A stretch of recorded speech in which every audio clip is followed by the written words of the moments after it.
2024 లేదా 25లో డిగ్రీ లేదా బీటెక్ చదివారా? సాఫ్ట్‌వేర్ జాబ్ కోసం ఎదురు చూస్తున్నారా? అయితే కోడ్ జ్ఞాన్ 100 డేస్ కోర్సులో చేరండి. జాబ్ సాధించండి. Welcome to Suman TV. నేను మీ సుమన్ టీవీ నాగ్. సూర్యకుమార్ యాదవ్.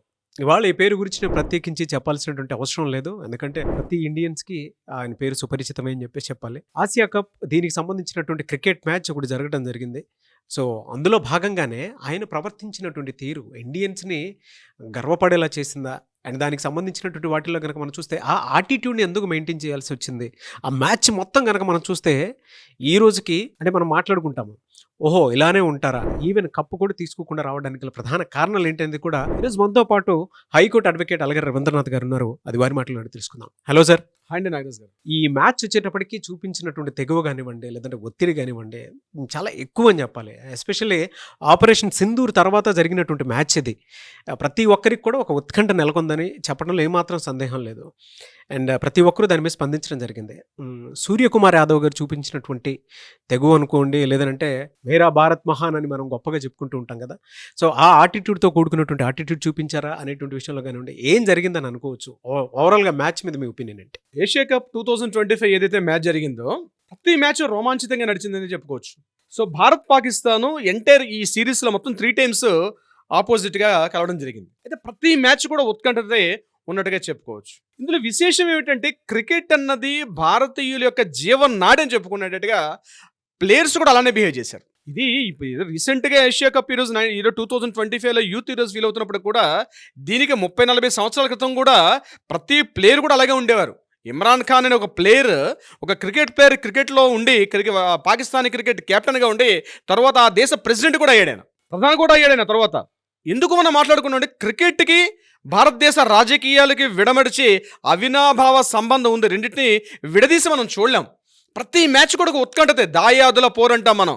దాయాదుల పోరులో భారత్ పాకిస్తాన్ యొక్క మ్యాచ్ అంటే ఇప్పుడు కూడా ఉత్కంఠతే. కానీ నిన్న జరిగిన మ్యాచ్లో నాగరాజ్ గారు స్ట్రెస్లో పాకిస్తాన్ వాళ్ళు ఆడలేరు అనడానికి సజీవంగా నిన్న జరిగిన మ్యాచ్ని మనం చెప్పుకోవచ్చు. స్ట్రెస్లో వాళ్ళు ఆడలేరు. అద్భుతంగా జరుగుతున్న మ్యాచ్ 113కి ఒక వికెట్తో ఉన్నటువంటి స్కోరు కట్ చేస్తే 20 ఓవర్లకి వెళ్ళేసరికల్లా 147కి ఆల్అౌట్ అయిపోయారంటే వాళ్ళ పరిస్థితి అర్థం చేసుకోవచ్చు. అంటే ఒక వికెట్తో 113 రన్లకు ఉన్న వాళ్ళు 147 రన్లకి ఆల్అౌట్, 146 రన్లకి ఆల్అౌట్ అయిపోయారు. తర్వాత ఇండియన్ బ్యాటింగ్ చేసి 20 రన్లకే 3 వికెట్లు కోల్పోయి గడ్డు పరిస్థితుల్లో భారతదేశం యొక్క అంటే ఇండియా స్కోర్ బోర్డు ఎలా పరిగెత్తిన పరిస్థితుల్లో తిలక్ వర్మ ఆడినటువంటి ఆట ఏదైతే ఉందో ఎంటైర్ తన కెరీర్లో బహుశా ఇలాంటి మ్యాచ్ మళ్ళీ ఆడి ఉండడేమో. ఎవరి మీద ఆయన మీద పెద్దగా అంచనాలు కూడా లేవు. సూర్యకుమార్ యాదవ్ కూడా గడిచిన లాస్ట్ ఏ మ్యాచ్లో కూడా తను సక్సెస్గా లేడు.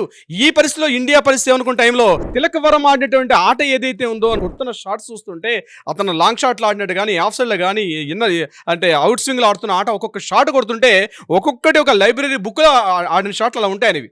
ఎందుకు తిలక్ వర్మ గురించి మనం మాట్లాడుకుంటున్నాం అంటే ఈ క్యాప్టెన్సీని మాట్లాడుకోవాలి. సూర్యకుమార్ యాదవ్ క్యాప్టెన్సీ. ఈ మ్యాచ్ ఎప్పుడైతే భారత్ పాకిస్తాన్ మ్యాచ్ అయిందో ఎప్పుడు కూడా ఇద్దరు వస్తారు, టాస్ వేస్తారు. టాస్ వేసిన తర్వాత ఇద్దరు కూడా షేక్ హ్యాండ్ తీసుకుంటారు.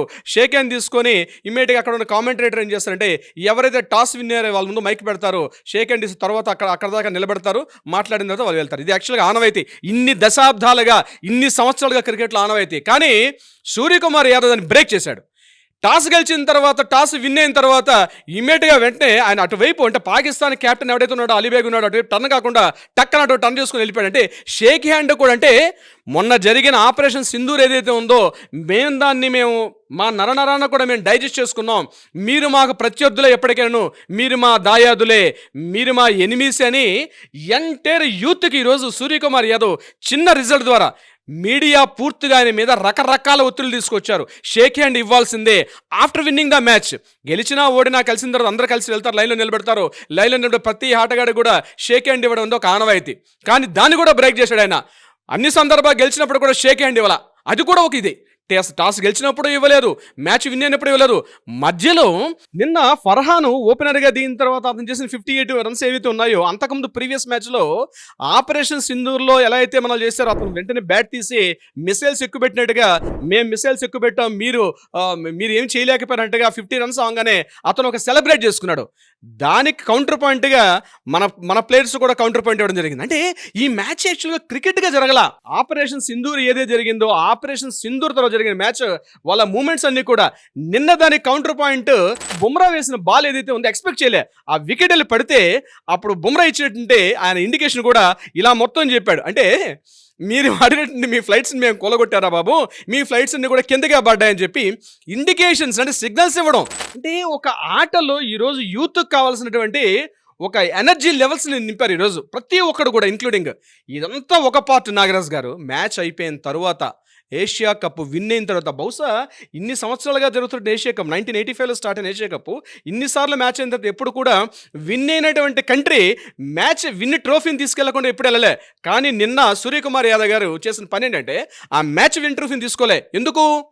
ఆ మ్యాచ్ విన్ ట్రోఫీ ఎవరి చేతుల మీద తీసుకోవాలి అంటే పాకిస్తాన్, అంటే వీళ్ళందరూ కూడా పాకిస్తాన్ కానీ వీళ్ళందరూ కూడా సభ్యులుగా ఉంటారు. నిన్న మ్యాచ్ విన్ ట్రోఫీని ఈసారి ఆనవాయితీ ప్రకారం వాళ్ళకి ఒక ఆర్డర్ ప్రకారం ఈసారి పాకిస్తాన్ యొక్క ఎవరైతే ఒక ఆఫీసర్ ఉన్నాడో అతని యొక్క చేతుల మీద తీసుకోవాలి. అతని చేతి మీదుగా మేము ట్రోఫీని తీసుకోమని చెప్పి ఈవెన్ విన్ అయిన తర్వాత కూడా సూర్యకుమార్ యాదవ్ ఆ ట్రోఫీని అక్కడే పడేసి మేము విన్ అయ్యాం, మీడియాకి తెలుసు, ప్రపంచానికి తెలుసు, మీ ట్రోఫీ మాకు అవసరంలా అని చెప్పి సూర్యకుమార్ యాదవ్ చేసిన ఆ స్టేట్మెంట్, మేము చేసిన ఈ రోజు విన్ ఏదైతే ఉంది పెహల్గాం దాడిలో మరణించినటువంటి మా సైనికులకి మా యొక్క విజయాన్ని మేము వాళ్ళకి అంకితం చేస్తామని చెప్పి సూర్యకుమార్ ఇచ్చిన స్టేట్మెంట్ ఏదైతే ఉందో నిజంగా ఎంటర్ వరల్డ్ మొత్తం కూడా ఒకసారి చూడడం జరిగింది. ప్రవర్తన అంటే ఈ రోజు ఒక 20 ఏళ్ళ 25 ఏళ్ళ కుర్రాళ్ళు ఆ ఎంతూసియాజం చూడండి. అంటే ముఖ్యంగా నాగరాజు గారు చెప్పాలంటే గుజరాత్, రాజస్థాన్, పంజాబ్, హర్యానా ఈ ప్రాంతాల్లో ఉన్నటువంటి దేశ జాతీయత అభిమానం ఏదైతే ఉందో ప్లేయర్స్లో, అందుకే నిన్న మోడీ గారు కూడా ట్వీట్ చేసి చెప్పారు అక్కడ ఆపరేషన్ సింధూర్ జరిగింది, ఇక్కడ ఆపరేషన్ తిలక్ జరిగిందని. అంటే ఇతని పేరు తిలక్ వర్మ కదా. మనకి నిన్న నిలబెట్టింది తెలుగువాడండి. ముఖ్యంగా గర్వించాల్సిందంటే మన హైదరాబాద్ కుర్రాడు, మనకి కూతవేడు దూరంలో మన హైదరాబాద్ పబ్లిక్ స్కూల్లో చదువుకున్నటువంటి నిన్న మొన్నటి వరకు మనతో పాటు కలిసిన కుర్రాడు నిన్న ఆడిన ఆట యావత్ దేశానికి కూడా తల ఎత్తుకొని తిలకంలో దిద్దినటువంటి ఒక ఆట.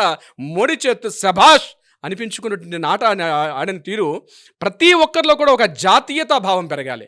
నాది ఈ దేశం, నేను ఈ దేశ పౌరుణ్ణి, నా దేశంలో కులాలకి మతాలకి ప్రాంతాలకి అతీతంగా నేను ఈ గేమ్ ఆడుతున్నా అన్నటువంటి ఏదైతే ఉందో ఆ జాతీయ స్ఫూర్తిని నింపారు.